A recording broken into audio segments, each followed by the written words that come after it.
Queridos amigos, una pregunta: ¿hay alguna porción de las Sagradas Escrituras que es para usted predilecta? Yo tengo varias.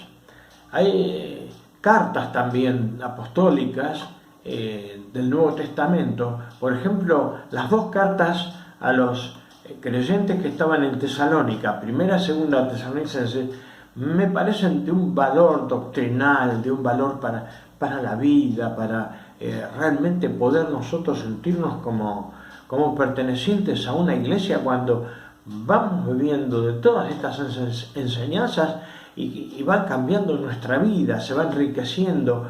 Miren, la primera carta del apóstol Pablo a los tesalonicenses ya comienza el capítulo 1 dando gracias al apóstol Pablo porque en medio de tantas dificultades, veníamos hablando mucho de las dificultades, del sufrimiento, ellos en medio del sufrimiento, pruebas, tribulaciones,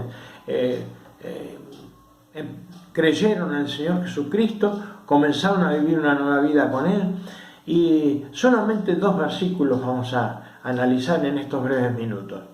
En 1 Tesalonicenses capítulo 3, cuando vamos por el versículo 8, dice: el saber que ustedes están firmes en el Señor nos reaviva. Lo llamativo es que él, el apóstol Pablo, dice el saber, pero después dice nos reaviva, porque él escribía las cartas con algunos que les ayudaban. Parece que él tenía alguna dificultad en la vista y demás, y muy pocas veces escribía él de su mano, sí dictaba las cartas. Y entonces dice, nos reaviva, porque comentaría, pero mirá, le tenemos que decir esto, le tenemos que decir aquello. Es el versículo 8 de 1 Tesalonicenses 3. El versículo 12, es el otro versículo, dice, y que el Señor los haga crecer y tener todavía más amor los unos con los otros y para con todos, como nosotros los amamos a ustedes. Dos características que hacen a la iglesia del Señor Jesucristo. Que no es el edificio, que no es el templo, que no son ceremonias, que no son costumbres. Porque a veces identificamos las iglesias por costumbres, por cosas, hasta por prohibiciones y por cosas muy, muy rígidas. La palabra de Dios siempre nos habla. El apóstol Juan también, no solo el apóstol Pablo, el apóstol Pedro. El Señor Jesucristo enseñó de amarnos los unos a los otros, una característica. Pero primero para eso tenemos que pasar por la experiencia de poner toda nuestra fe, de entregarle nuestra vida a Él para que nos haga vivir una nueva vida. De eso hemos venido hablando bastante. Y una pregunta, ¿cómo vemos la iglesia en general hoy? Compuesta por tantos cristianos y tantos creyentes en el mundo. La iglesia en cualquier parte del mundo, lo que usted a lo mejor escucha que es la iglesia. Sí, ya sé, la iglesia es perseguida, en algunos lugares los templos son destruidos, pero la iglesia cuando tiene libertad de hablar, de reunirse, de estudiar la palabra de Dios, de comentar la palabra de Dios y enseñársela a otro para que otro se beneficie, que es una característica de una iglesia. Está firme en la fe, pero tiene un amor entre los que son de la iglesia y para con todos. Son características que tienen que estar en la iglesia. ¿Cómo la vemos nosotros? A veces no se distingue tanto por el amor que la iglesia tiene, ¿no es cierto? Y tenemos que luchar nosotros para que realmente eso ocurra, y primeramente en nosotros. Dice el apóstol Pablo en otra carta, a la carta que le escribe a su hijo espiritual Timoteo: la iglesia del Dios viviente, columna y baluarte de la verdad.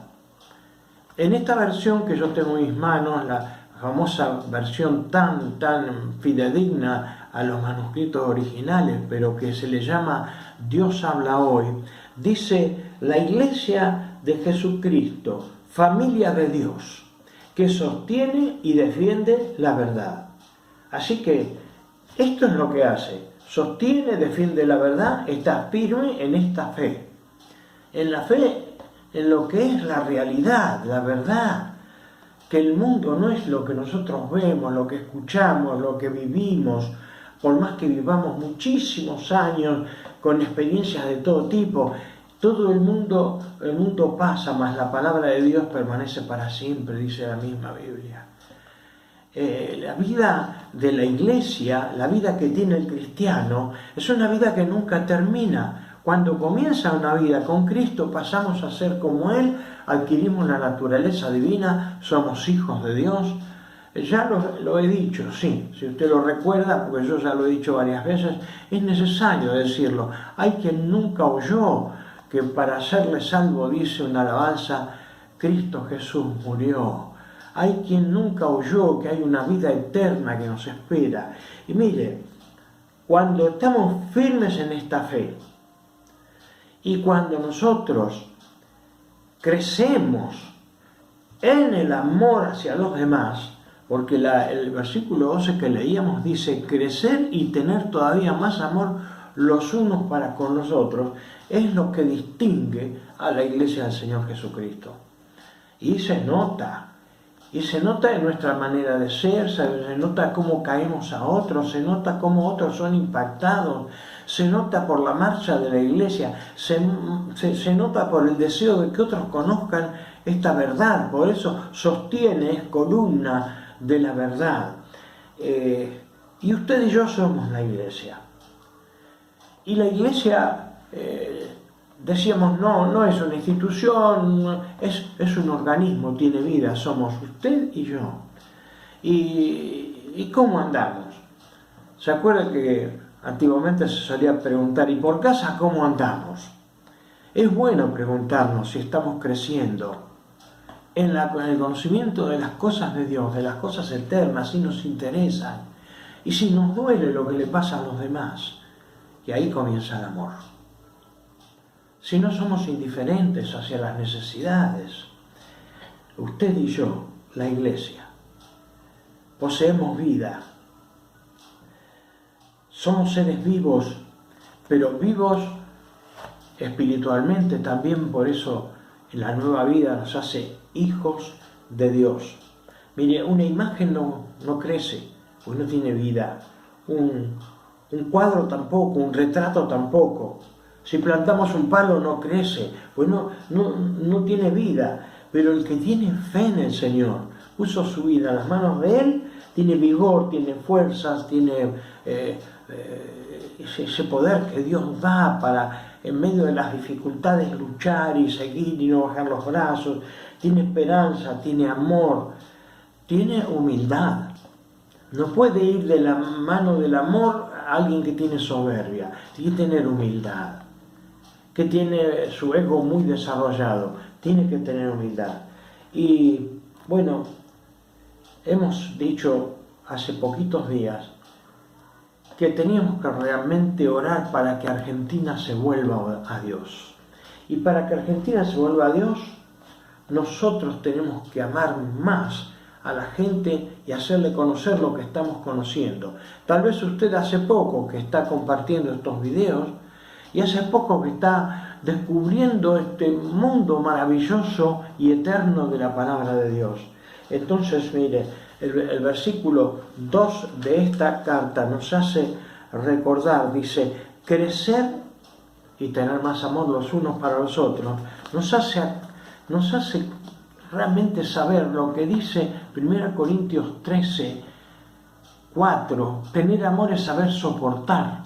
es ser bondadoso, es no tener envidia, ni ser presumido, ni orgulloso, ni grosero, ni egoísta, es no enojarse ni guardar rencor, es no alegrarse de las injusticias sino de la verdad. Tener amor es sufrirlo todo, creerlo todo, esperarlo todo, soportarlo todo, porque el amor jamás dejará de existir. Miren, esto realmente es amor. Y este es el desafío que tenemos de vivir la nueva vida que nosotros tenemos en el Señor. Va todo el mundo hacia todas estas cosas que nosotros vemos de violencia, de odio. Me hacía sonreír un camión con muy marketinera la frase de la publicidad de la empresa que lleva ese producto. Dice, más amor y menos sodio. Pero dice la palabra sodio, ¿no? Como que no decir, más amor y menos odio. Porque de ver cómo se odia a la gente, de ver cómo se maltrata, de escuchar de femicidios, de desprecio de los demás, de querer aplastar a los demás para poder progresar, tener más poder. No sé, el hombre se vuelve loco cuando está lejos de Dios. Por eso, ¿qué le parece si usted y yo, que nos hemos metido en esta aventura de ser iglesia, usted y yo seamos la iglesia? Aunque usted no sea una persona que era habitué a un templo y todo, si ha creído en este tiempo o hoy está escuchando y dice, yo tengo que recibir a Jesucristo y vivir una vida nueva con Él. Creer en Él como nunca antes he creído en nadie, confiar en Él como nunca antes confié, esperar en Él como nunca antes esperé, esperar una vida eterna, esperar su regreso, esperar su venida, una vida nueva. Pero firmes en la fe y creciendo, pero creciendo en el amor. Si nos duele la necesidad de los demás, si queremos el progreso de la esposa, del esposo, que se realice al lado nuestro y no que esté al servicio nuestro, entonces crecemos en amor. Lo reciben los hijos. Ellos también se van criando en una atmósfera de amor y van aprendiendo lo que es verdaderamente amar. Que Dios les bendiga y que pueda estar firme usted, su familia, sus hijos, en la fe en Cristo Jesús y crecer en el amor para con toda la familia, los amigos, los conocidos, pero con todos los demás, con todos los que andan mal. Que Dios les bendiga.